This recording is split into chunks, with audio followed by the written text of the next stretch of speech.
అందరికీ నమస్కారం. ఈ శరీరం పేరు సురేష్. ఈరోజు ఒక మంచి విషయంతో మేము ముందుకు రావడం జరిగింది. ఇందులో ప్రతి ఒక్కరికి ఉండే పెద్ద సమస్యలు ఏమవుతుందంటే శారీరక, మానసిక, సాంఘిక, ఇంకా ఆధ్యాత్మిక ప్రాబ్లమ్స్ ఉంటాయి. అంటే ఉన్నాయి, చాలా వరకు మార్గాలు ఉన్నాయి. కొన్ని వరకు కొందరికి ఫిజికల్గా తగ్గుతూ ఉన్నాయి, కొందరికి మెంటల్గా రిలేటెడ్లో కొన్ని ఉన్నాయి. కానీ అన్నీ కలబోసి ఉండే ఒక మంచి ప్లాట్ఫామ్ ఏదైతే ఉందో దాని గురించి ఈరోజు మాట్లాడుకోబోతున్నాం.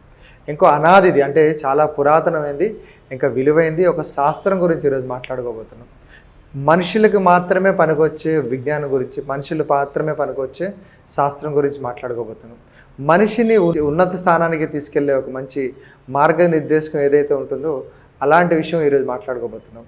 ఎందుకు ఇవన్నీ చెప్తున్నానంటే, ఇంకో దారి లేదు మనిషికి ఉండే ఒక మంచి దారి ఏదైతే ఉందో, ఎందుకు పుట్టాడు, ఎందుకు చనిపోతున్నాడు, ఈ చనిపోయిన తర్వాత ఏం జరుగుతుందో ఇవన్నీ దాని విషయాలు మనిషి తెలుసుకోలేకపోతున్నాడు.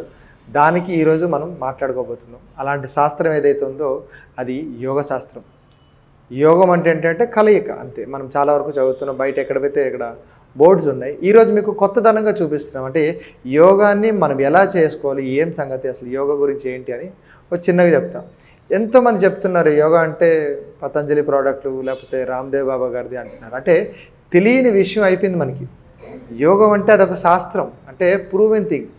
ఏదైతే మనిషి శరీరానికి, మనసుని ఎప్పుడైతే మనం ఓకే అంటున్నామో, దాన్ని ప్రూవ్ చేస్తున్నామో దాన్నే శాస్త్రం అంటారు. అలాంటి శాస్త్రవేత్తలు ఎవరైతే ఉన్నారో పూర్వకాల ఋషులు, మునులు, వాళ్ళందరూ ఎంతో క్రోడీకరించి అప్పుడున్న విషయాలన్నీ ఒక దగ్గరగా పెట్టి ఒక శాస్త్రాన్ని తయారు చేసేవారు. దానికి నిష్ణాతులు ఉండేవారు. కానీ ఇప్పుడు ఏమవుతుంది అంటే దాన్ని రూపకల్పన మార్పు చెంది అదొక ఫిజికల్ థింగ్గా మారిపోయింది. సో ఫిజికల్ థింగ్ కాకూడదని, రెండోది అది ఒక శాస్త్రం. దాన్ని సెలిబేసి, అంటే సమాధి స్థితికి, ధ్యాన స్థితికి మిమ్మల్ని తీసుకెళ్ళే ఒక పెద్ద విద్య, ఒక మంచి విద్య అని చెప్పేసి చెప్పడానికి గురించి ఈరోజు వచ్చినాం. సో చాలా వరకు తెలిసిందే విషయం ఏంటంటే యోగాని ఎవరు కనిపెట్టారు కూడా ఎవరు తెలియపోతుంది. పతంజలి మహర్షి తయారు చేసిన జరిగింది. పతంజలి ఋషి అని చెప్పేసి చాలా కాలం క్రితం అతను మనకి శాస్త్రాన్ని, అప్పటి వరకు ఉండే శాస్త్రవేత్తలు ఎవరైతే ఉన్నారో, యోగులు ఎవరైతే ఉన్నారో వాళ్ళందరూ కలబోసి తయారు చేసిన ఒక మంచి విషయం. ఇందులో 4 పాదాలు ఉంటాయి, దాంట్లో 196 సూత్రాలు ఉంటాయి. మనిషిని ఉన్నత స్థితికి ఉండే స్థితి నుంచి ఉన్నత స్థితికి ఎలాగైతే మారాలి, అసలు మనిషి తాలూకా మాన్యువల్ ఏంటి, పుట్టినప్పటి నుంచి చనిపోయినంత వరకు మనిషి ఎలా ఉండాలి, ఇవన్నీ అందులో చెప్పబడింది. ఒక ఫిలాసఫీ అనుకోవచ్చు, ఒక సైకాలజీ అనుకోవచ్చు, దిశానిర్దేశం అనుకోవచ్చు, వీటన్నిటినీ అందులో క్రోడీకరించబడింది. చూడండి, ప్రతి ఒక్కటిని కూడా మనం యోగంతో మిళితం అవుతుంది. ఇప్పుడు నా చెవులు యోగంతో ఉన్నాయి, నా ముక్కు, నా నోరు యోగంతో ఉన్నాయి. అంటే ఏదైతే తను అంటే వచ్చిన విషయాన్ని బ్రెయిన్కి అందించి 2 కలబోసి చేస్తుంది. అంటే మనసు, శరీరాన్ని 2 కలబోసి ఎప్పుడైతే జీవితం నడిపిస్తున్నామో దాన్ని యోగం అంటారు. అన్ని విషయాలు ఉన్నాయి. నేను చెప్పే మాటలు మీరు వినిన తర్వాత మనసులో అన్వయించుకున్న తర్వాత దానికి తగ్గట్టుగా మీ చేతులు, కాళ్ళు ఊపడం కానీ జరుగుతూ ఉంది. ఇదంతా కలిపి యోగమే ఆడుతుంది. ఆ యోగం ఎప్పుడైతే మనసు, శరీరం లేకపోతే దాన్ని పరధ్యానం అంటాం. అంటే యోగం లేదు, అక్కడ ధ్యానం ఉంటే యోగం అవుతుంది, ధ్యానం లేకపోతే పరధ్యానం అవుతుంది. అలాంటి పరధ్యానంలో ఉండే మనిషి తాలూకా జ్ఞానాన్ని ఉన్నత స్థితికి తీసుకెళ్లాలని ఎప్పుడో పతంజలి ఋషి ఒక 8 భాగాలుగా రాశారు. అదే అష్టాంగ యోగ అంటాం. అష్టాంగ యోగ అంటే 8 అంగాలు ఉంటాయి, అందులో 8 భాగాలు ఉంటాయి. అందులో యమము, నియమము, ఆసన, ప్రాణాయామ, ప్రత్యాహార, ధారణ, ధ్యాన, సమాధి. అంటే మనిషి తాలూకా స్థితి ఎక్కడి నుంచి, రూల్స్ రెగ్యులేషన్స్ నుంచి, అంటే ఒక పిల్లాడిని స్కూల్లో జాయిన్ చేస్తే ఎలాగైతే రూల్స్ రెగ్యులేషన్స్ ఉంటాయో అలాంటి దగ్గర నుంచి వాడు ఉన్నత స్థితికి, ఒక పిహెచ్డీ లెవెల్కి వెళ్తే ఒక జ్ఞానాలను ఎలా సంపాదించి ఎంత ఆనందంగా ఉంటాడో అని చెప్పడం జరిగింది. అందులో భాగంగా మళ్ళీ పంచకోశాల గురించి ఉంటుంటాయి. ఇంకా మన శరీరం ఎలా ఉండాలి, ఎటువంటి ఆహారం తీసుకోవాలి, అన్నీ కూడా అందులో ఉన్నాయి. అది కాకుండా భక్తి యోగ, కర్మయోగ, రాజయోగ, రైట్, అన్నీ ఉన్నాయి. హఠయోగం అని చెప్పేసి కృష్ణుడే చెప్పేశాడు. 18 పర్వాల్లో అన్ని యోగాలే. ఫస్ట్ విషాద యోగం నుంచి మళ్ళీ ఆత్మ సన్యాస యోగం, ఇంకా చెప్పుకోవాలంటే ముక్తి గురించి, ఎన్ని ఆహారం గురించి, అన్నీ యోగం 18 పర్వాలు రాస్తారు. అంటే మనం పుట్టినప్పటి నుంచి చనిపోయిన వరకు మిళితమయ్యి మొత్తం అంతా ఒక కలబోసి జీవితాన్ని నడిపిస్తూ ఉన్నాం.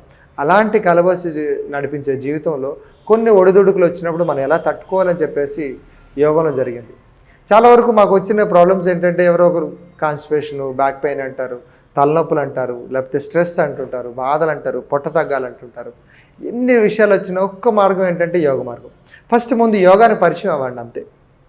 ముందు మనం ఎప్పుడైతే యోగంలో పరిచయం అయ్యామనుకోండి, తెలియకుండానే మనకి దాని తాలూకు మార్గాలన్నీ తెలిసిపోతాయి. ఎందుకంటే ఇది ప్రకృతి తయారు చేస్తున్న ఒక శాస్త్రం, ప్రకృతి కోసం తయారు చేసిన శాస్త్రం. ఎందుకు మన ప్రకృతి నుంచి వచ్చాం కాబట్టి మనం మన బాడీ తాలూకా మాన్యువల్, మన మనసు తాలూకా విధానం అన్నీ తెలుసుకోవాలి. ఆ విధానం తెలుసుకుంటున్నప్పుడు మనకు వచ్చే ఒడిదుడుకుల్ని హాయిగా సాఫీగా జరిగిపోతాయి.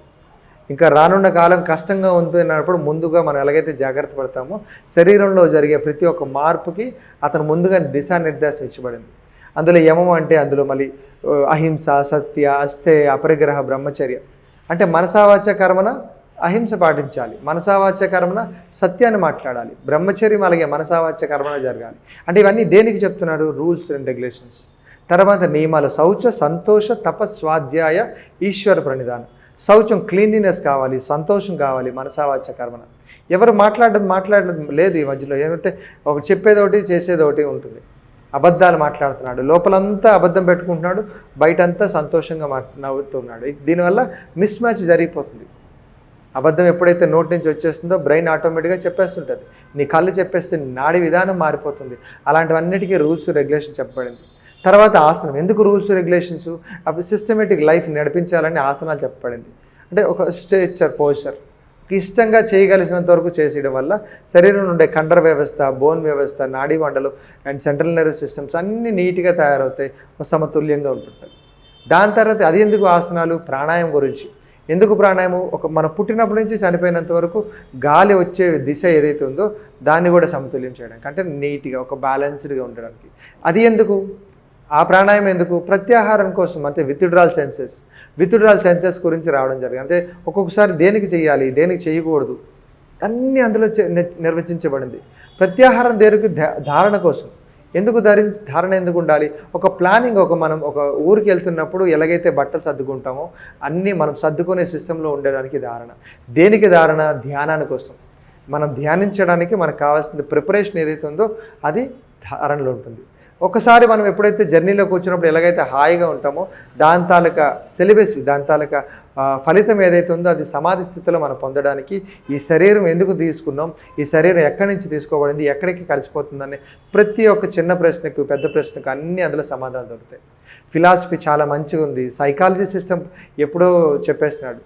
ఎన్ని విషయాలు చెప్తున్నారు. ఇవన్నీ విషయాలు మీరు మీ లైఫ్లో అన్వయించుకోవడానికి ముందు యోగ మార్గం ఎత్తుక్కోండి. దాని తర్వాత ఎందుకంటే మనుషుల్లో కులానికి, మతానికి సంబంధం లేకుండా, జాతికి సంబంధం లేకుండా, అండ్ మోరోవర్ ఇంకా చెప్పుకోవాలంటే వర్గానికి సంబంధం లేకుండా అన్ని వాళ్ళు, చిన్నవాళ్ళు, పెద్దవాళ్ళు అందరూ చేయాల్సిన ఒక మంచి కార్యక్రమం ఏదవుతుందో అది ధ్యానం, అదే యోగం. ఆ యోగ స్థితిని ఈ జూన్ 21వ తారీఖు నుంచి మనకి ప్రపంచం అందించిన ఒక మంచి వరం అనుకోవచ్చు. ప్రపంచ దేశాలన్నీ ఏకగ్రీవంగా ఎన్నుకున్నది.